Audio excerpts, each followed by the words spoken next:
Director Stanley Kubrick's 2001 A Space Odyssey is told in three parts: The Dawn of Man, Jupiter, and Beyond the Infinite.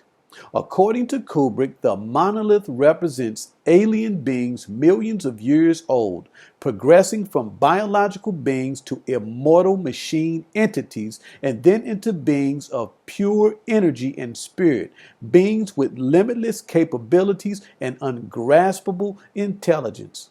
This thundering composition is called Sprach Zarathustra and comes in each time that there is a revelation or movement to a higher level of knowledge. 2001 A Space Odyssey begins in Africa 3 million years ago, 10 million years into a drought that won't end for another 1 million years. A tribe of nomadic ape men compete with another tribe of ape men over a watering hole. The bigger, stronger ape men drive off the weaker ape men. The next morning, something is glowing outside the cave of the weaker ape man. They go outside the cave and discover an object that does not fit in with the natural landscape: a tall, smooth, solid black monolith. They approach the humming object carefully, reaching out, touching it, and recoiling. The object is gone the next day. An ape man sits by the bones of an animal. Nearby, a cheetah with a full belly is stretched out and licking his chops. The ape man was chased off by the stronger beast. Carelessly, the ape man takes one of the dead animal's bones and strikes another bone. The bone breaks. The ape man studies the broken bones a moment, then a light goes off in the ape man's head, followed by a flash of the black monolith they saw the night before. The ape man gets its first idea. This moment brings in the orchestral piece Sprach Zarathustra as the ape man moves to a higher level of knowledge. This leitmotif is repeated in the film's third act, Beyond the Infinite, after Dave Bowman becomes Starchild. In The Dawn of Man in 2001, a black monolith triggers the evolution of primitive man to modern man, a new idea that changes how primitive man sees things. In this case, the ape sees the animal bone as a weapon. In my lifetime, there have been two major paradigm shifts: the internet and the smartphone.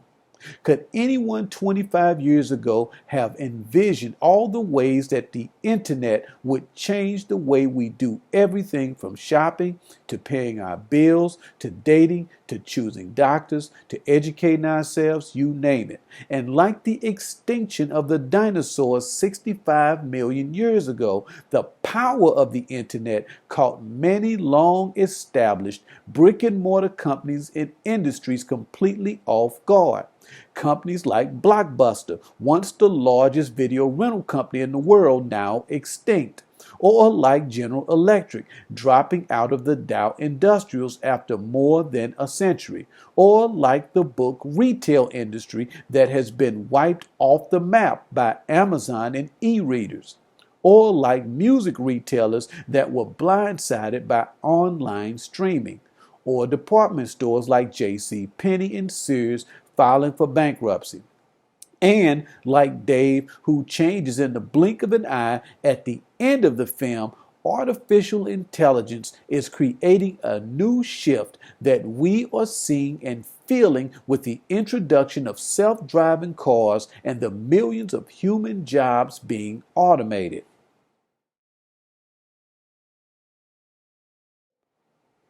Again, the weak ape man and the stronger ape man square off at the watering hole, but this time each member of the weaker ape man have a large bone. Instead of giving way to the larger ape man, the weak ape man beat them off.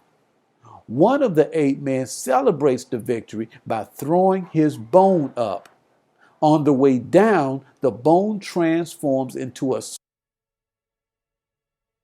millions of years into the future. 3 million years after the dawn of man, we are in a space station where Dr. Haywood Floyd is awaiting a shuttle to take him to the moon. In the meantime, he has a few words with Russian scientists who have just left the moon. Strange things have been occurring on a lunar settlement called Clavius. They have been trying to call the base for 10 days but only get busy signals. One of the Russian scientists presses Haywood about a rumor that there is an epidemic on Clavius, but Haywood won't divulge any details.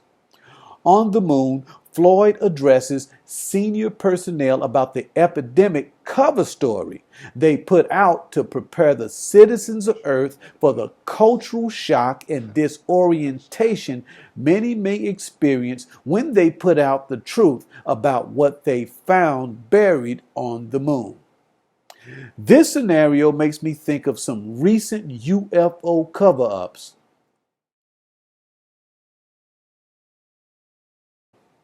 On March 29, 2018, CBS News ran a story of two pilots of a Learjet operated by Phoenix Air and American Airlines who both reported seeing an unidentified flying object that was recorded by Albuquerque Air Traffic Control.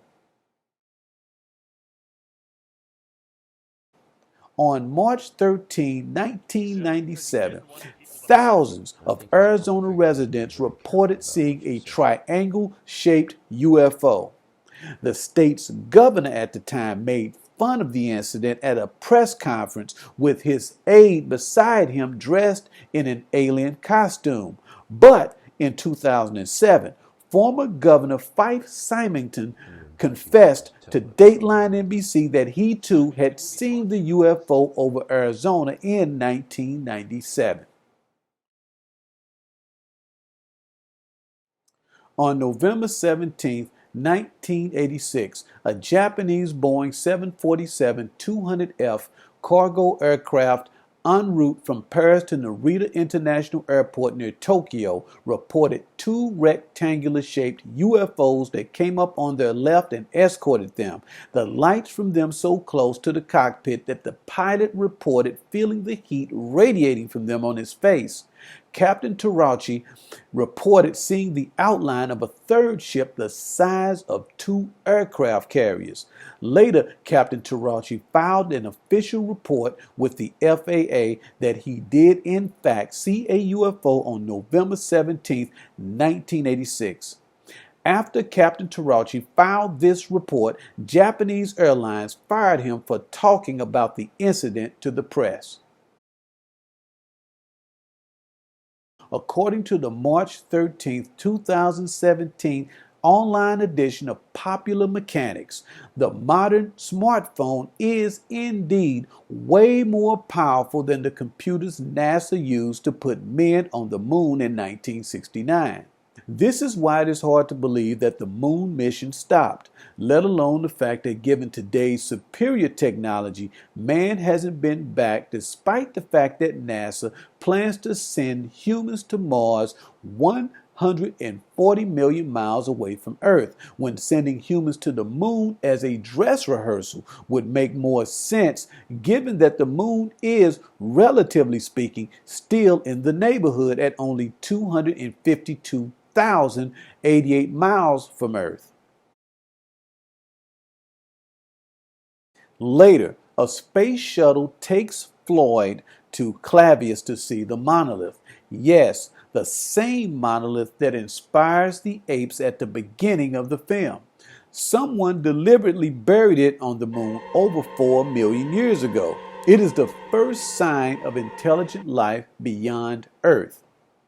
The monolith sends a piercing, high-pitched signal to the planet Jupiter. The signal is also picked up by the spaceship Discovery 1, which is on its way to Jupiter. Why would NASA discontinue the moon missions in 1972? According to the agency's website, when Congress cut NASA's budget NASA shifted its attention to less expensive projects, such as the Apollo-Soyuz flight with the former Soviet Union, the Space Shuttle missions, and the International Space Station. From a strategic standpoint, it seems reasonable and practical that if you plan on sending men to Mars, again a planet according to NASA that is 140 million miles from Earth, sending them to the moon, a planet that's a little over 250,000 miles from Earth, first would be less risky and allow NASA to troubleshoot bugs in the system. Also, there's a better chance of rescuing astronauts 6 days away from Earth than it would be trying to send a rescue mission to save marooned astronauts on Mars, which, according to NASA, would take at least 8 months with today's technology. A lunar outpost could also serve as a base to resupply Mars missions without ships having to come all the way to Earth. On January 14, 2004, at NASA headquarters in Washington, D.C., then President George W. Bush announced plans for the United States to set up a base on the moon, stating that establishing an extended human presence on the moon could vastly reduce the cost of further space exploration, making possible ever more ambitious missions. He also noted in this speech how expensive lifting heavy spacecraft and fuel out of Earth's gravity was. Bush also pointed out how easier and cheaper assembling and provisioning spacecraft would be from the moon's much lower gravity. In this speech, Mr. Bush also points out the moon's abundant raw resources, which might contain materials that could be harvested and processed into rocket fuel or breathable air.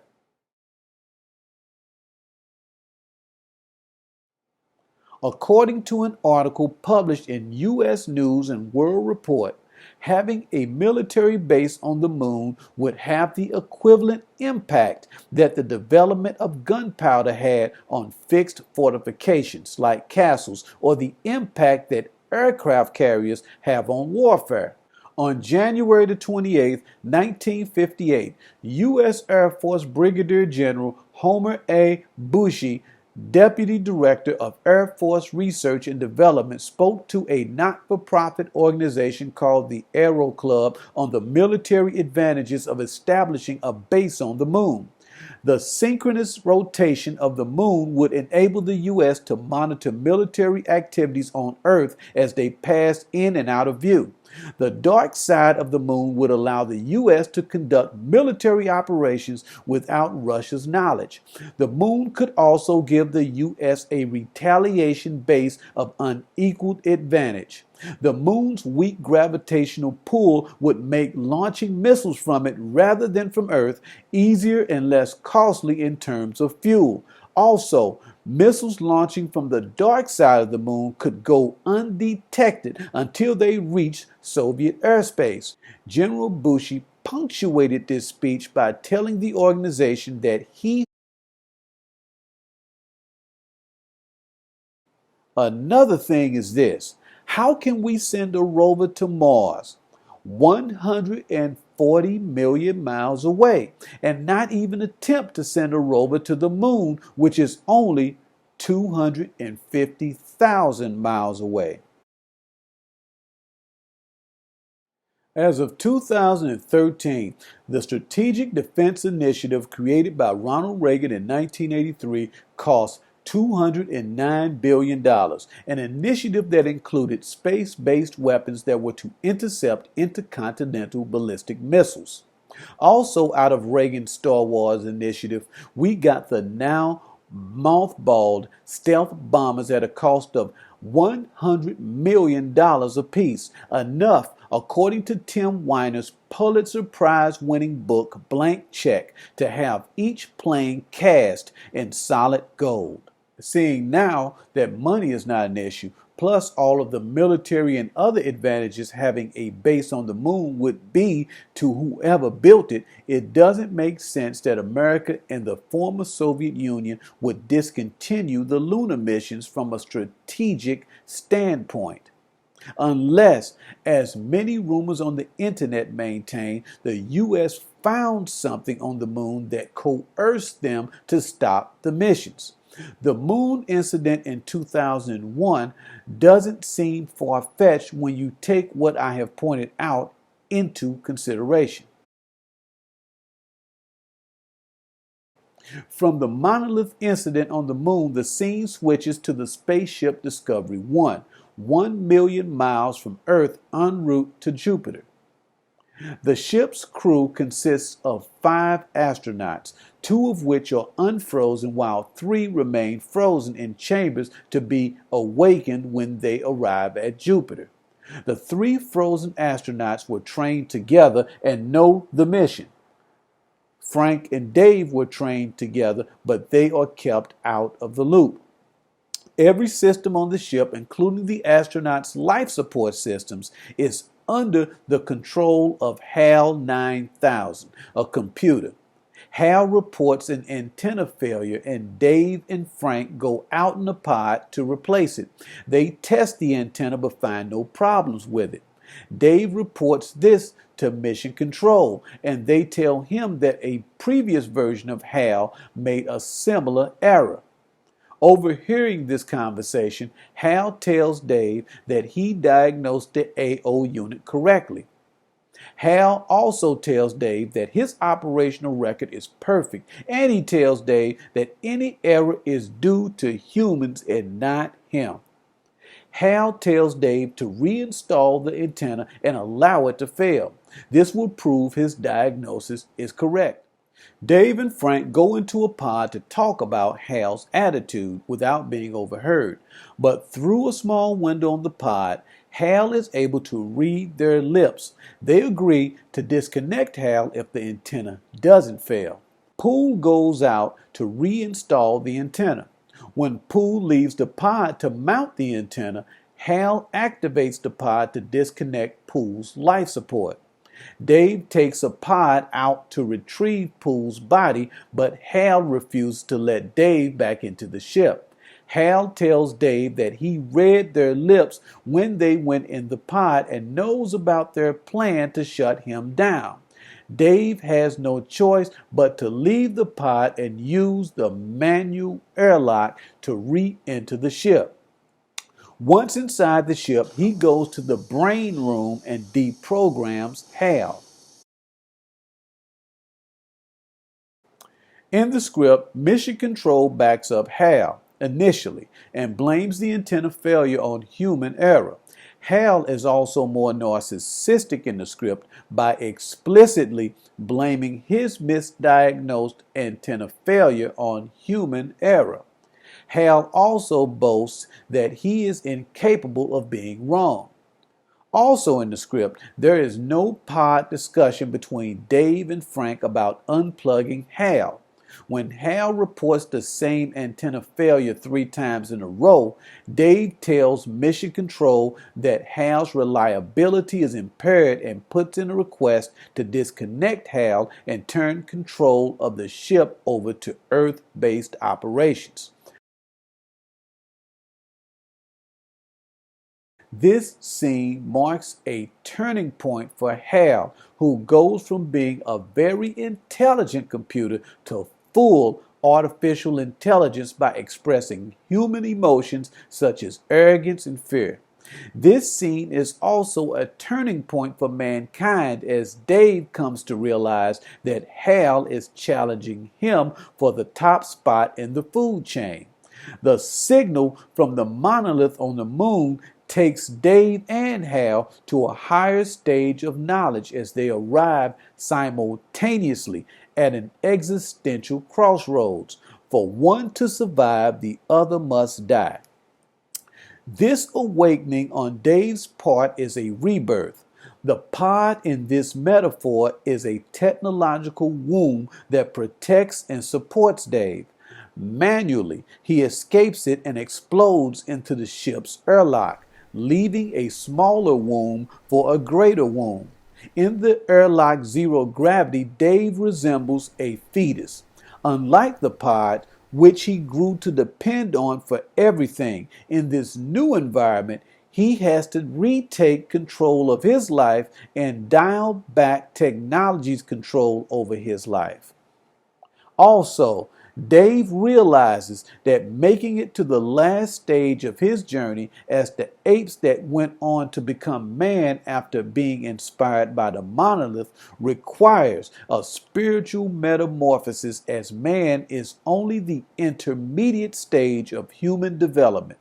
Dave enters the ship's brain area and one by one pulls out Hal's memory blocks until the computer reverts back to its childhood by singing Daisy Bell, the first computer-generated song recorded by IBM's 7094 computer in 1961. Romans 12 and verse 2. Be transformed by the renewing of your mind.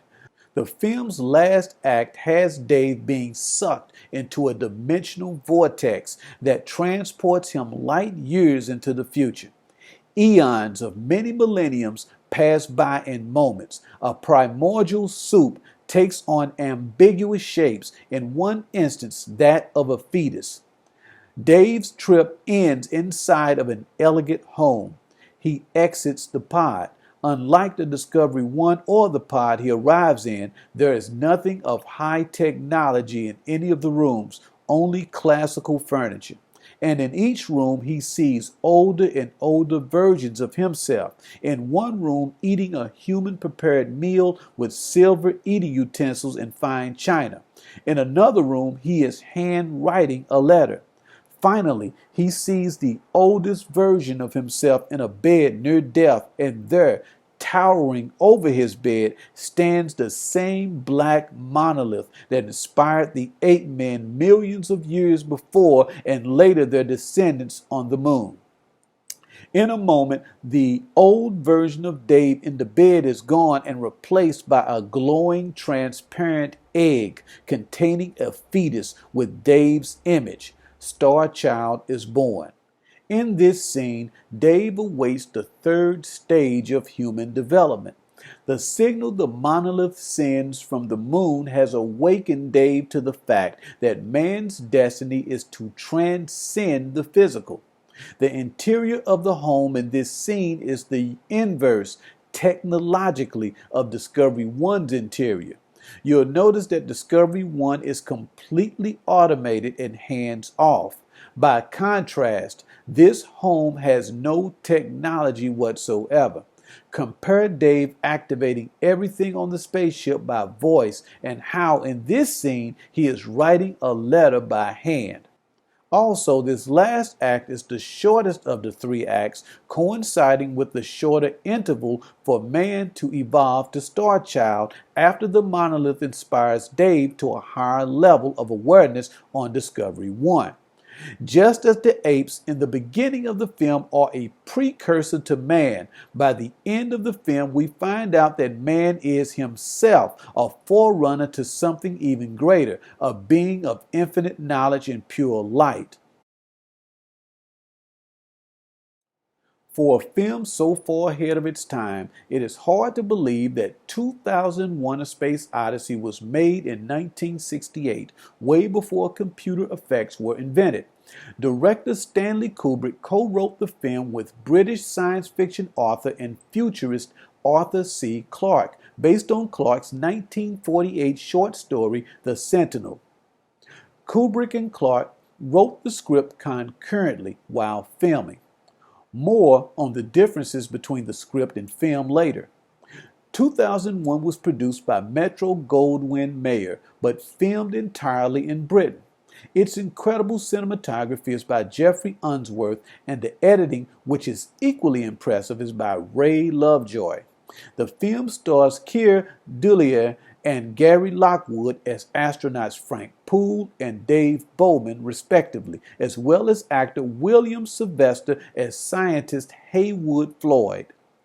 2001: A Space Odyssey was not well received by fans nor critics when it opened, but gained momentum through word of mouth and became the highest grossing film of 1968. The film was nominated for 4 Academy Awards and 1 for Kubrick's visual effects. As I mentioned earlier, there are many differences between the script and film, so much so that a lot of the film itself seems improvised by Mr. Kubrick. For one, there's a lot more exposition in the script's dialogue that explains more of what the film's dialogue only implies. The script also has a voiceover that clears up a great deal of the ambiguity around who the aliens are and why they interfered with the ape man and later modern man. I don't know if the script would have worked in the film as Kubrick and Clarke had written it. I think a lot of 2001's mystique comes from the questions it raises and what it doesn't tell you. The film deals with themes that seemed irrelevant and even far-fetched at the time that it was made. However, now with the ushering in of artificial intelligence, 2001 has raised Stanley Kubrick from film director to prophet. The dominant theme in the film is how we can change the way in which we see ourselves collectively and individually. To me, this film is not just about how technologies like artificial intelligence or social media or driverless cars or smartphones have changed the world. All of these are material. But the film is also about introspection and how a single idea, regardless of where, from whom, or how it originates, can alter the entire course of a person's life. This is still, even with all the great science fiction films coming out lately, the pinnacle of speculative filmmaking. Like Orwell's 1984, 2001 is not so much about the year, but the idea for what this particular year stands for, an idea that will stand the test of time. Thanks for watching this in-depth video analysis of Stanley Kubrick's 1968 film 2001: A Space Odyssey. If you liked this analysis in this video, I would appreciate it if you would give it a thumbs up, leave a comment, but most importantly, I would appreciate it if you would subscribe to this playlist for more quality videos such as this one. Thank you, and I will see you next time.